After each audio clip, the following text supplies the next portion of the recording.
On the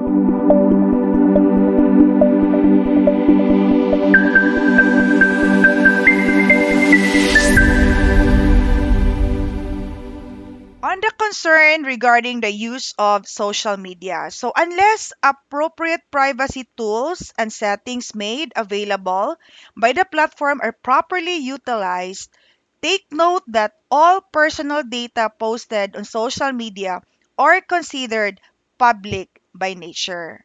So, posting or sharing of personal data, like for example, photos, videos, on social media must always have a legitimate purpose.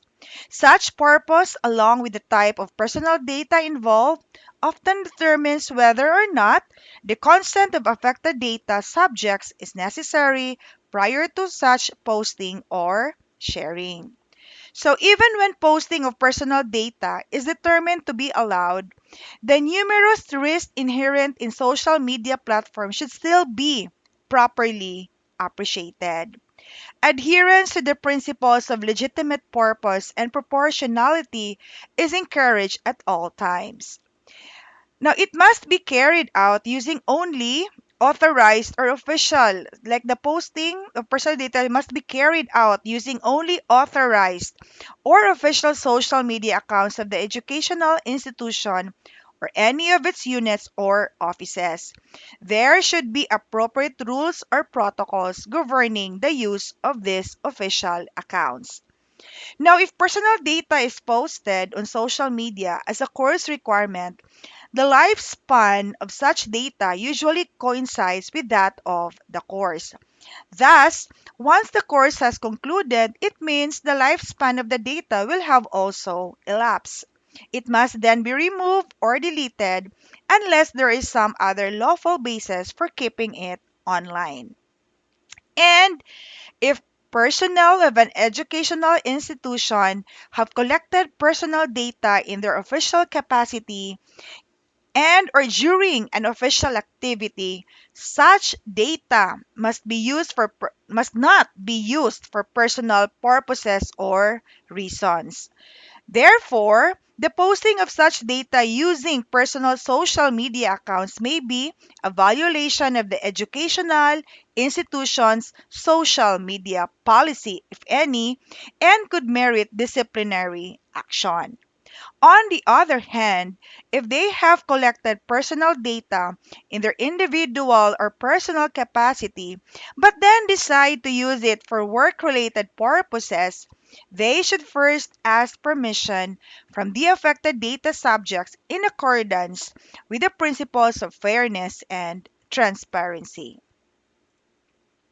Another area of concern is related to the publication of information or files via other means or platforms. So, personal data, including the files or records that contain them, stored or uploaded to an LMS or OPP, may be covered by a number of legal or technical requirements like confidentiality, access restriction, retention, and even intellectual property laws. As such, publicly disseminating, reposting, or sharing them may run afoul of not just the Data Privacy Act, but also other applicable laws and regulations. Therefore, extreme care must be exercised when handling them, consulting the appropriate offices, and when necessary, securing consent or authorization is strongly advised before any of the foregoing actions are taken. Another area of concern is on the storage of personal data. So, ideally, all personal data collected during the conduct of an online course should be stored in the LMS or OPP adapted by the educational institution in order to ensure adequate data protection measures are in place.